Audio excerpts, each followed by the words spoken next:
Como nunca, las noticias sobre las condiciones del tiempo han sido centrales en estos días. Todos los récords del mundo. Aumenta la temperatura en el planeta, en unas partes más que en otras. 55 grados de calor en algunas partes. Y los promedios mundiales subiendo. Eso está produciendo profundas alteraciones y generando lo que ya se llama el cambio climático. Eso significa que incluso la vida humana está en riesgo. ¿Cuánto puede resistir el planeta? Algunos dicen que no más allá de un siglo, si las cosas no cambian brutalmente. Hay que tomar medidas serias. Pero también en Chile hay que hacerlo, porque somos uno de los lugares del mundo que reúne más variables de riesgo y por lo tanto ya lo sentimos.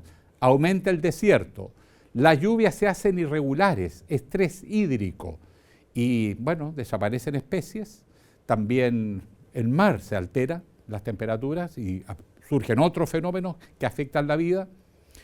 Y lo más grave, las ciudades se contaminan y las economías se alteran. El riesgo alimenticio es cada vez más grande. En este escenario, ¿qué se puede hacer? Vamos a conversar en el Observador Mundial con un experto, Raúl Sor.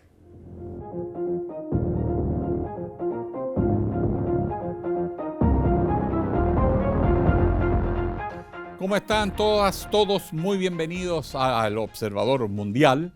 Vamos a abordar hoy un tema que ya se los había anticipado con esto del calentamiento global, lo que se llama el cambio climático, cómo rebota en el mundo, cómo rebota en Chile.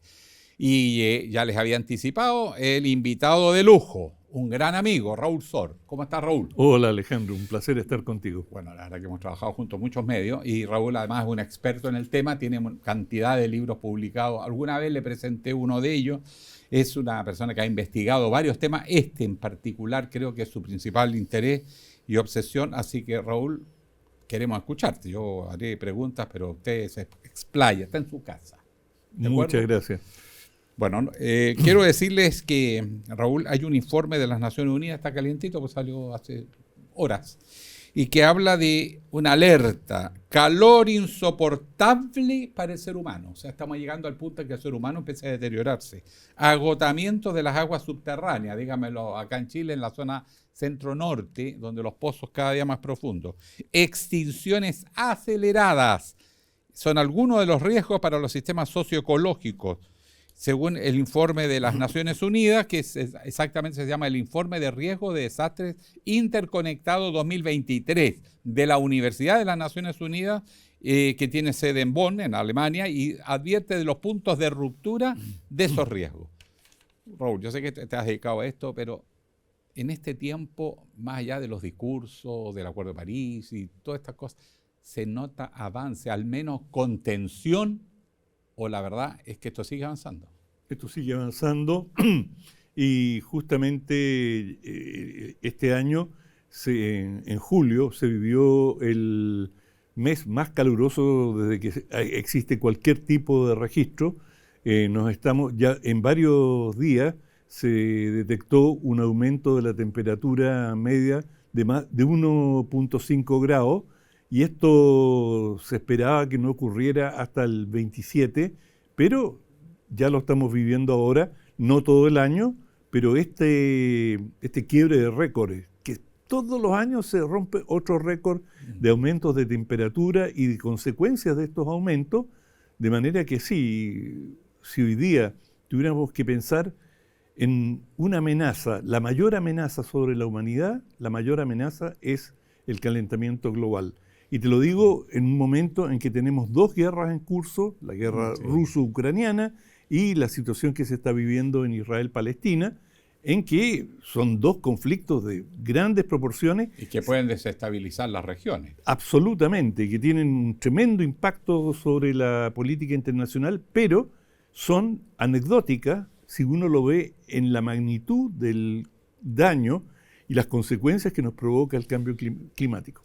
Ahora, el cambio climático es un fenómeno relativamente reciente para lo que es la historia de la humanidad, digamos, con la revolución industrial en Europa principalmente, y sobre todo cuando ya se instala la gran industria, ¿no? De chimeneas, donde la chimenea y el 1750, por humo, ponerle un año. sí, se calcula en 1850, Sí, a mediados sí. claro, y se calcula entonces ese 1,5 es en relación a ese nivel que había ya expansión de la gran industria, porque las revoluciones incluso son un poco anteriores. Pero es ahí cuando esto se empieza a complicar.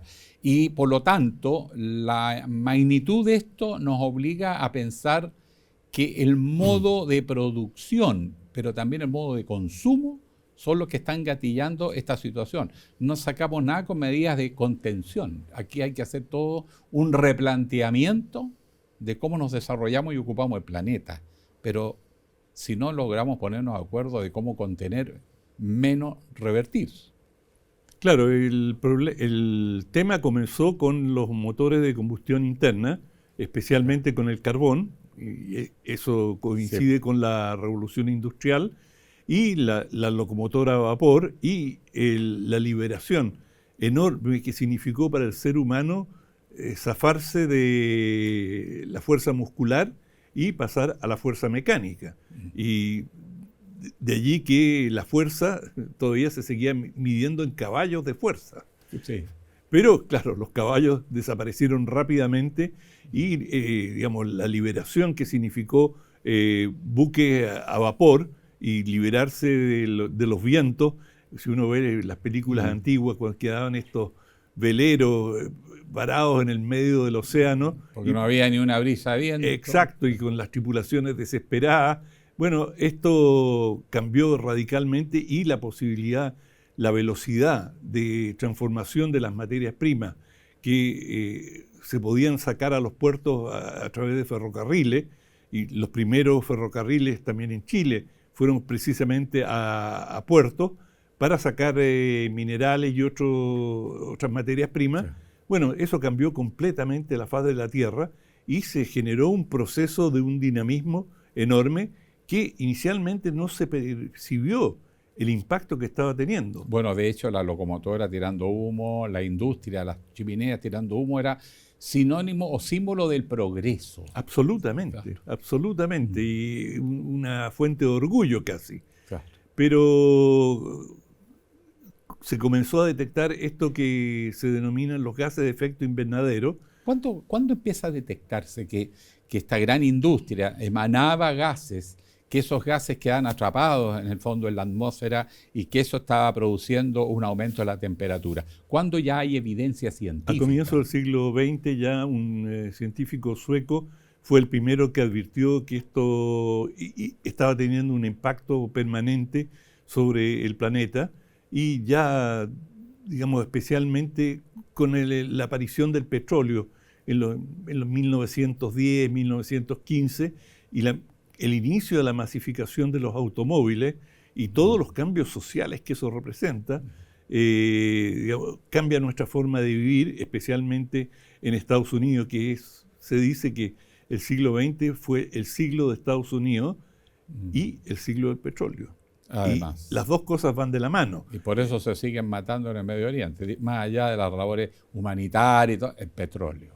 El petróleo, claro. Cualquier guerra, cualquier conflicto, como se dice en las novelas policiales, cherchez la femme, busquemos la mujer, sí. Es decir, como causal de un crimen, hay que buscar el petróleo en términos económicos, porque muchas veces detrás de los mayores conflictos por lo menos del siglo pasado, está el petróleo. Ahora, estas emanaciones, de alguna manera, dentro del planeta no se distribuyen parejo.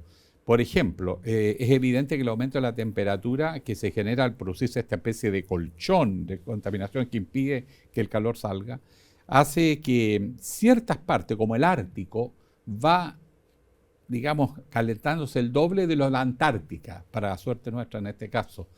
¿Qué genera ese fenómeno que haya partes del planeta que tienen ciertas reacciones distintas a otras?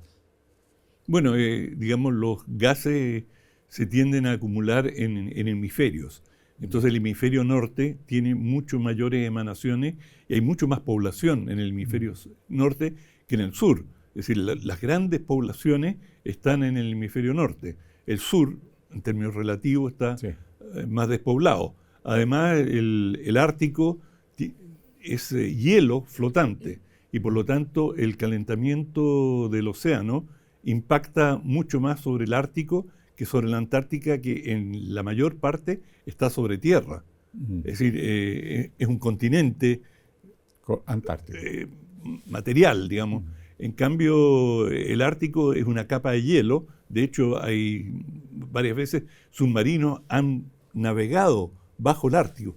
Bajo los hielos. Claro, no lo intentes en la Antártica. No, chocarían. Y de repente le sale ahí un oso, una foca, no sé. Pero osos no hay. En el norte sí, en el sur no. Exacto. Y como en el norte no hay pingüinos, y los pingüinos, por eso la gente que viene, los turistas, se vuelven locos por ver pingüinos, porque en el norte no hay pingüinos. Sí, mira. Ahora, los impactos que está produciendo esa alteración, el aumento de la temperatura, tiene muchas consecuencias. Uno es el aumento de la temperatura. Se ha hecho mediciones a saber hasta dónde el ser humano resiste, el cuerpo es capaz de adaptarse antes de que empiece a tener un evidente deterioro, porque ya estamos en 1,5. Sí, la respuesta es, a mí me tocó vivir una onda de calor brutal en Francia, en la cual se estimó que en Francia se registraron más de 20.000 muertes a consecuencia del calor. Pero el calor no afecta a todos los seres humanos igual. Los más afectados por el calor son los ancianos, las personas de tercera edad. Y esto porque, digamos, las personas de mayor edad no perciben la necesidad de beber. Entonces no sienten sed. Y además el cuerpo es menos sensible, tiende a enfriar más. Exacto, y tienen menos sudoración y por lo tanto el equilibrio de temperatura del cuerpo es menos sensible en las personas mayores y eso hace que tomen menos medidas, se preocupen menos y cuando ya comienzan a padecer los síntomas más directos como por ejemplo pesadez, sueño, muchas veces ya es muy tarde. Y eso fue, por ejemplo, en esa crisis, recuerdo estaba en la ciudad de Toulouse, en Francia, y donde hubo un promedio sobre los 40 grados durante más de una semana. Bueno, eso tuvo un efecto devastador. Incluso recuerdo que tenían una crisis de falta de ataúdes. De manera que, por lo tanto, a tu pregunta, ¿cómo va a afectar? Bueno, te afecta según los lugares donde estás, es decir, no afecta al planeta en su conjunto de la misma manera y afecta según los grupos etarios, es decir, las personas de tercera edad son por lejos las más afectadas. Y este verano, que fue un verano brutalmente caluroso en Europa, como te decía, el mes de julio más caluroso desde que hay registro, también se han registrado miles y miles de muertes por exceso de calor. Ahora, en el Asia, bueno, son zonas menos pobladas, pero los desiertos, el desierto de Gobi, por ejemplo, que tiene unas características de sequedad parecidas al desierto de Atacama o lo más cercano, los aumentos de temperatura en algunos puntos llegaron a 55 grados. Eso, habían turistas que les parecía interesante, pero era un entrar y salir. En autos que iban con calefacción, digamos, no calefacción, refrigeración, pero esa es una realidad en el planeta y eso no conmueve, no impacta. Todavía hay quienes niegan el cambio climático. Son cada vez menos y en general ya no hay una negación. Los negacionistas solían decir de que no había cambio climático. Ahora dicen, sí, hay cambio climático. Pero no es por. Exacto.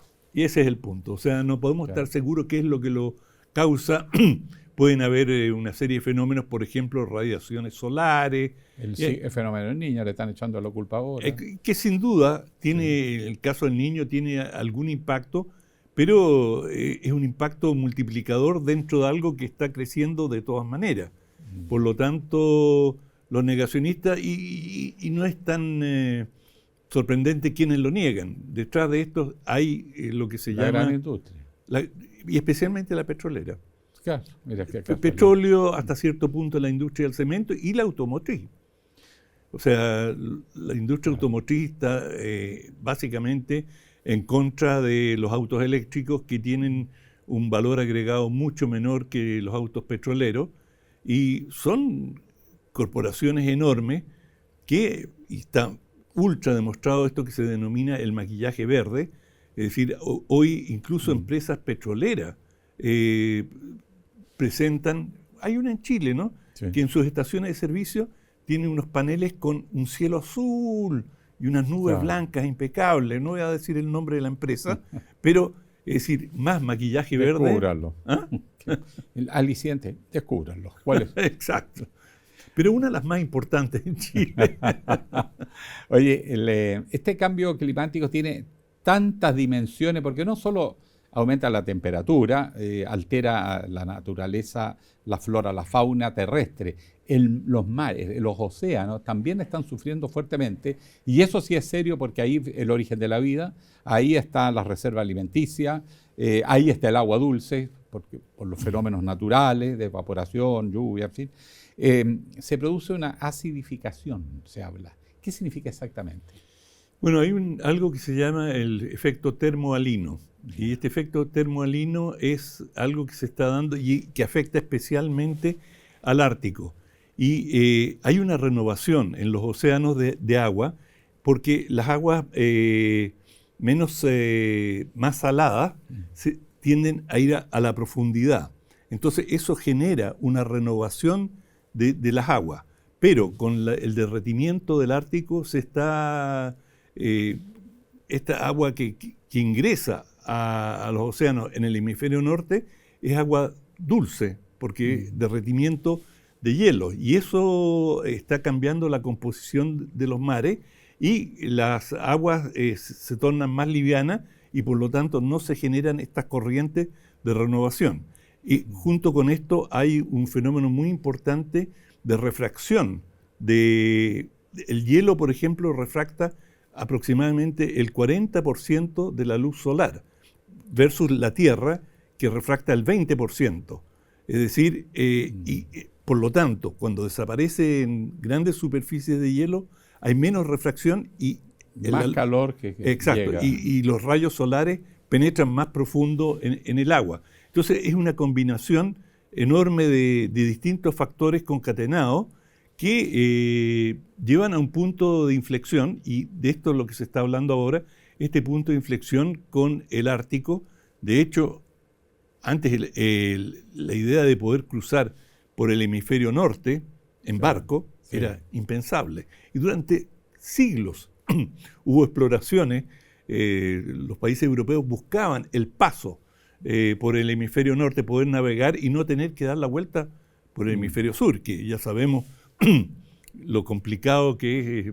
O los poblamientos de América que pasaron por el estrecho de Bering. Exacto. Porque iban caminando ahora con el derretimiento, aumenta el nivel de los océanos. Pero junto con aumentar el nivel... Pasaron de Siberia por el hielo a Alaska. Ahora, hay otros fenómenos que están siendo asociados y que son preocupantes. Por ejemplo, la alteración de la composición de los océanos, más sal en algunas partes, menos oxigenación, ha hecho que muchas especies estén en serio riesgo de desaparecer. Especialmente los corales. Bueno, los corales están casi condenados con esto. Se han ido blanqueando, ¿no? Sí, pero exactamente. Pero además hay especies que en estos contextos no logran sobrevivir. ¿Cómo va a afectar eso a la seguridad alimentaria? ¿Qué es lo que se está diciendo? Bueno, digamos, desde el punto de vista, aproximadamente el 70 al 80% de la población vive a 100, 150 kilómetros de las costas. Por lo tanto, la alimentación que proviene de los océanos es absolutamente clave. Y esto en varios países se ha visto como un tema de peligro, y uno ve estas enormes flotas que deambulan por el mundo y que tienen sistemas bastante sofisticados de Flotas pesqueras. Claro, y de buquefactoría, ni siquiera tienen que volver a puerto, sino que procesan los alimentos a bordo de los buques y ya no es que llevan el pescado a puerto, Sí. sino que pueden permanecer en alta mar indefinidamente, claro, y eso y pescan con redes que, digamos, de una capacidad enorme, y todo esto, además hay sistemas de detección por radar de los cardúmenes, y todo esto, claro, ha acelerado si tú quieres, el vaciamiento de los océanos y está provocando la desaparición de varias especies. Acá lo llamamos elegantemente cada cierto tiempo una veda. Pero estas vedas se hacen cada vez más frecuentes y un número creciente de especies. Bueno, acá en Chile se aplican las vedas a los pescadores desesperados porque viven de los productos del mar y se encuentran que no lo pueden vender, pero las especies están desapareciendo. Yo recuerdo cuando era joven, yo iba a pescar en Antofagasta, a los alrededores, tú encontrabas machas, encontrabas jurel, abundante era llegar y tirarla, y salían unos jureles enormes. Hoy día, nada. Si vas a Mejillones, entras en bote, miras abajo, nada, no hay nada. Ni siquiera está desapareciendo el cochayuyo. Exacto, que son alimentos para el fondo marino ahí cerca de la costa. Pues, te quiero hacer una pausa, pero te voy a dejar presentado el tema. Chile.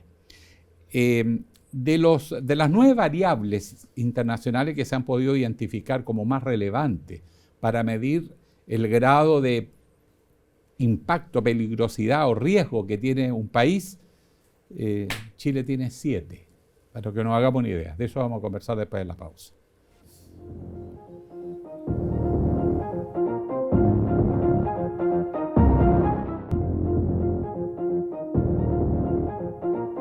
Cómo el cambio climático está generando también efectos, producto de lo que ya hemos hablado. El calentamiento solar genera cambios climáticos que son dramáticos porque además afectan los modos de vida de la gente. La gente tiene que emigrar en muchas zonas. Raúl Sor, estamos conversando con un gran amigo, experto en este tema, con publicaciones, acreditado.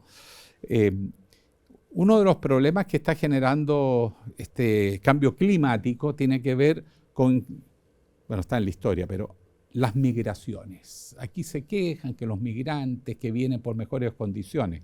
El problema es que vamos a tener un nuevo tipo de migración, que es el migrante o el refugiado por razones climáticas, no sé cómo le estarán llamando, pero eso es un fenómeno ya en América Latina. Absolutamente, y especialmente en Centroamérica, que ha tenido, por ejemplo, un fenómeno que ya se aprecia hace bastante tiempo, es la creciente dureza de los huracanes. Se estima que los huracanes no solamente son más frecuentes, sino que han aumentado entre un 30 y un 40% su intensidad. Bueno, los huracanes son grandes enemigos de la agricultura, devastan zonas enormes, y esto en Centroamérica, donde las condiciones del campesinado son bastante precarias, ha significado un estímulo muy importante de una migración que va al norte, le hace Estados Unidos. Y uno ve la cantidad de guatemaltecos, salvadoreños, hondureños que cruzan México en condiciones realmente lamentables, y de los propios mexicanos que tratan de ingresar a Estados Unidos en busca de mejores condiciones. Pero la otra manera de verlo es cómo se han deteriorado sus condiciones en sus países de origen y cómo eso los impulsa. Yo te diría que uno de los fenómenos históricos importantes de nuestro tiempo que todos hemos vivido, producto del cambio climático, es lo que conocimos como la primavera árabe. Es decir, todos estos levantamientos que comenzaron en Túnez, y justamente porque, bueno, por un incidente de un vendedor callejero, vino la policía, vendedor callejero de alimentos, y eso gatilló un fenómeno que recorrió casi el conjunto del mundo árabe, terminó tumbando el gobierno de Egipto y gatilló la guerra civil en Siria, que duró años y que dejó decenas de miles de muertos. ¿Cuál fue el origen de todo eso? Una gran sequía, hablando de guerra, en Ucrania y en Rusia, que eran los grandes proveedores de grano. Con la subida del precio de los granos, especialmente del trigo, esto tuvo un efecto directo en la población. Fíjate que en Egipto aproximadamente el 60% del ingreso de la población más pobre está destinado a la alimentación, comparado con, por ejemplo, Estados Unidos, que del ingreso de un norteamericano medio, 8% está destinado a su alimentación. Por lo tanto, la gente en Egipto, la mayoría, vive para comer. Y si hay una inestabilidad en los precios de la comida, bueno, esto es revolución segura. Segura. No solamente allí, fíjate, a mí me tocó hacer un viaje a China y estuve con uno de los principales dirigentes del Partido Comunista Chino, con un grupo de periodistas, sí. Y este hombre comenzó a hablar y habló, allá te asignan un tiempo bien preciso, tienen 45 minutos para hablar con este dirigente. Y durante 20 minutos no hizo más que hablar sobre las cosechas, sin que le hiciéramos ninguna pregunta. Se sentó y dijo, hemos tenido muy buenas cosechas, estamos contentos. Como vio que estábamos ya nerviosos y queríamos aprovechar de hacerle alguna pregunta, él dijo, ustedes se preguntarán por qué yo les hablo tanto de las cosechas. Bueno, todos los grandes cambios sociales, políticos que hemos tenido en China se han debido a malas cosechas. Y a propósito de las cosechas, estaba viendo algunas estadísticas, son muy globales, pero hablaba que con esto del estrés hídrico, en la parte que llueve mucho, no es que llueve poco, se estima que producto de las intensas lluvias que van a venir por este estrés, vamos a tener más o menos el 24% de la población del hemisferio norte afectada. Pero la sequía van a afectar a por lo menos 2.000 millones de personas en el planeta. En suma, lo que decía Stephen Hawking, que a la Tierra le quedan 100 años de vida humana, que después de eso mejor desde ahora estuviésemos buscando otros planetas para irnos. ¿Era una mera imagen o de verdad tiene fundamento eso que dijo este famoso científico que todos admiramos tanto? Bueno, yo pienso que es imposible tener así una fecha, es una manera de decir 100 años es mucho tiempo, pero en términos históricos es nada. Nada. Y desde esa perspectiva creo que, de nuevo, la suerte de la humanidad va a ser variable. Siempre van a haber quienes puedan sobrevivir, quienes se puedan comprar un yate y vivir a bordo de su yate si suben los niveles de los mares. Habrán quienes podrán eludir lo peor de la crisis, pero la gran mayoría, como tú señalas, miles de millones de personas van a sucumbir, y sucumbir de la peor manera, porque uno dice, bueno, pero de alguna manera uno puede eludir el calor. Es que no es eludir el calor. El impacto sobre la agricultura genera hambre. El hambre genera inestabilidad social. La inestabilidad social conduce a guerra. Entonces uno dice, bueno, la primavera árabe fue un fenómeno social, claro, pero la raíz de ese fenómeno social estuvo en las cosechas. No era la libertad, como decían aquí algunos sectores de la prensa, era la necesidad de sobrevivir. Claro, es que las cosas, los factores están entremezclados. Sí. Entonces, digamos, hay hambre y la gente dice, mal gobierno, cambiemos al gobierno. Bueno, pero ¿por qué se llegó a eso? Entonces es una cadena en que hasta ahora se ha ignorado como se suele decir, la causa basal. Y la causa, pomposamente, la causa basal es, yo creo que la mayor amenaza sobre la humanidad es el cambio climático. Vamos a nuestro país, Chile. Ahí está, de los 9 indicadores que se usan, son más, pero de los principales 9, Chile tiene 7 indicadores de alta vulnerabilidad. O sea, somos de los países del mundo que más pueden recibir el impacto del calentamiento global y por lo tanto del cambio climático. ¿Cómo nos afecta principalmente en términos de peligrosidad 1, 2, 3? Bueno, de nuevo Chile, como todos sabemos, es un país muy diverso, muy largo, y tenemos distintas situaciones por regiones, y sabemos que hay un proceso de desertificación, que digamos la sequía avanza del norte al sur, pero en su conjunto, hasta ahora, por lo menos Chile como país cordillerano, tiene una gran reserva de agua en la cordillera. Eso se está monitoreando, la desaparición de glaciares y de reservas. Las nieves eternas. Exacto. Y bueno, eso ha ido cambiando y peligrosamente.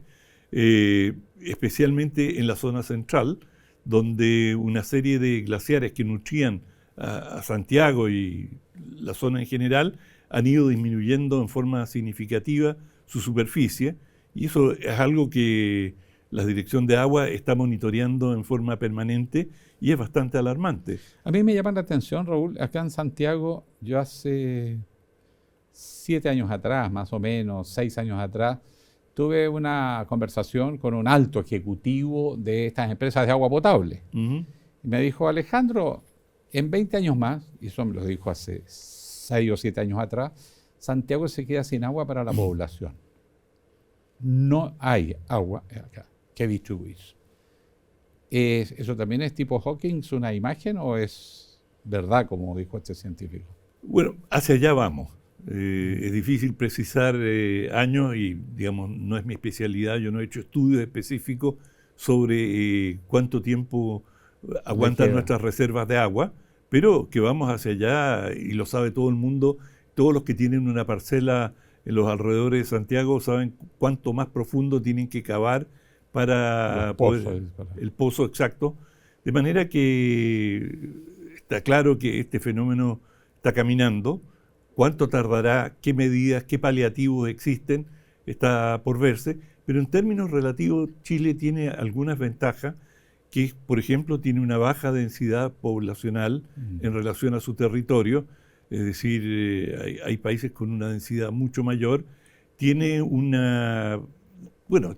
tiene además una buena posibilidad de desalinización, una solución que ya se ha adoptado. Pero en algunos países. En Chile la desalinización lo están usando más bien las mineras y además están reciclando el agua. O sea, pero en la población yo no veo grandes megaproyectos para asegurar, por lo pronto, que el borde costero pudiese abastecerse de agua desalinizada. Antofagasta, si no ha llegado al 100% es por un problema con el plano regulador, porque la empresa quedó justo instalada en el límite de la ciudad y por lo tanto no puede ampliarse. Mira la ridiculez de los problemas que chocamos en Chile.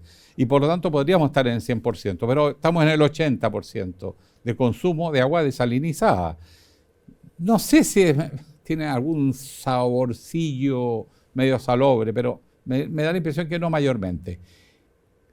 Pero yo no veo que en Chile esto sea política de Estado frente al drama de una ciudad como Santiago, ni hablar en la quinta región.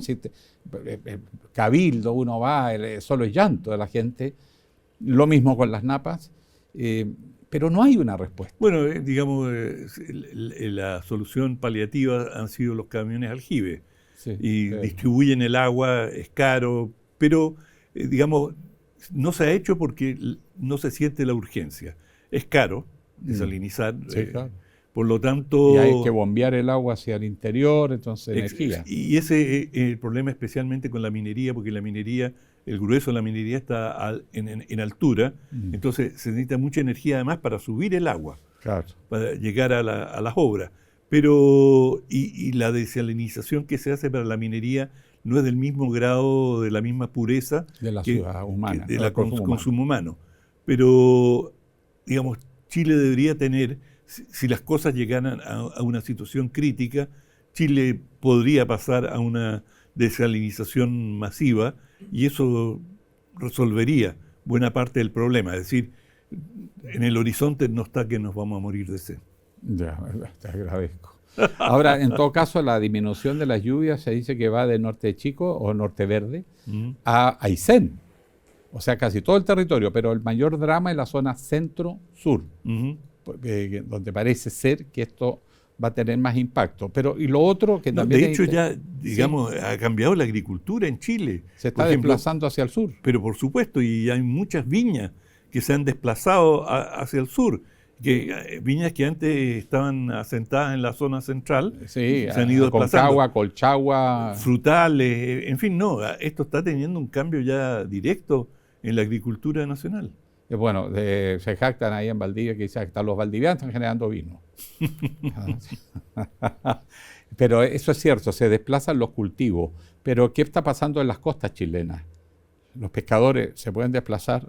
¿Está afectando también la pesca o tenemos la suerte de todavía estar en el hemisferio sur un poquito menos dañado que el hemisferio norte?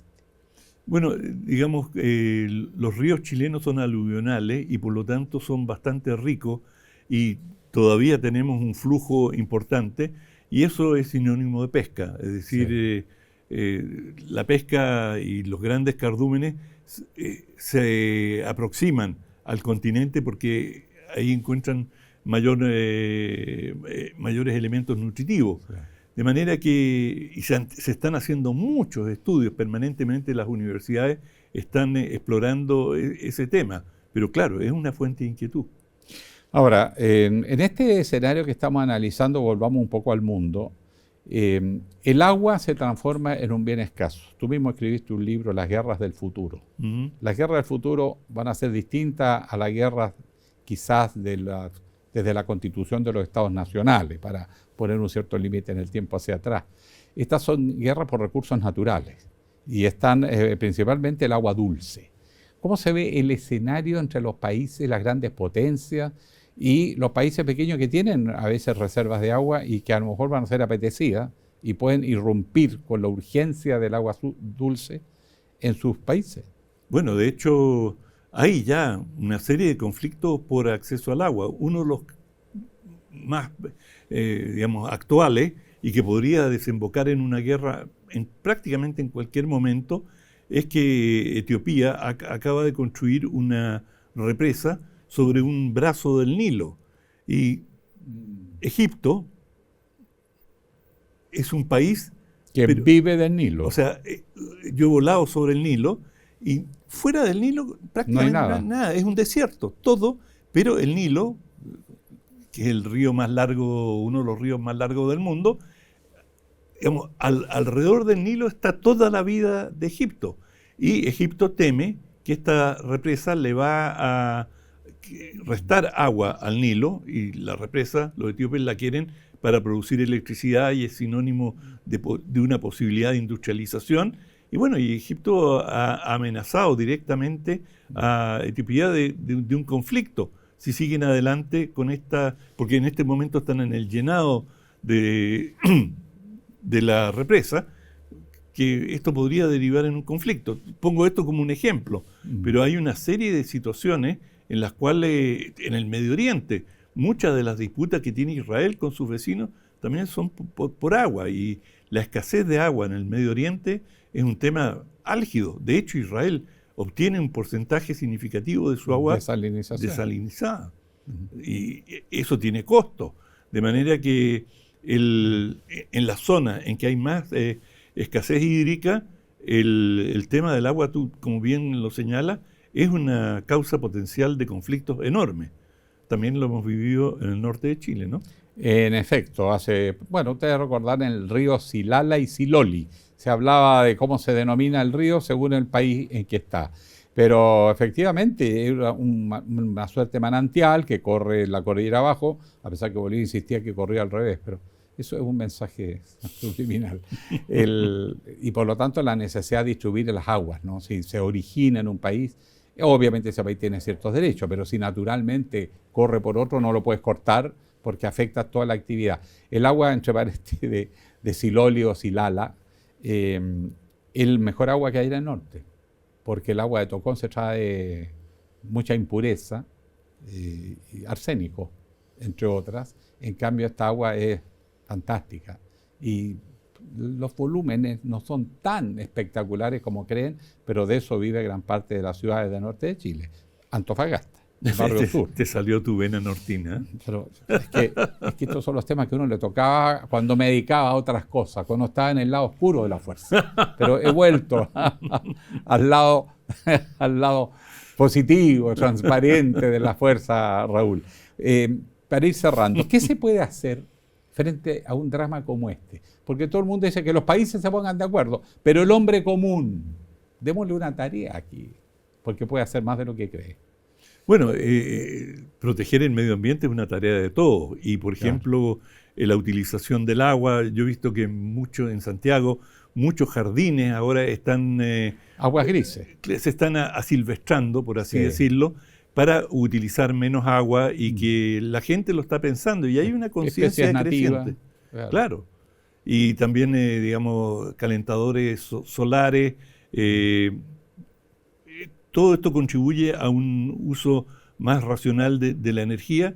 Y si se van tomando medidas, yo creo que el Estado de Chile podría hacer mucho más de lo que hace algo, pero podría hacer mucho más. Es decir, la mayoría de las casas hoy día no se debería permitir la construcción de casas que no tengan calentadores solares.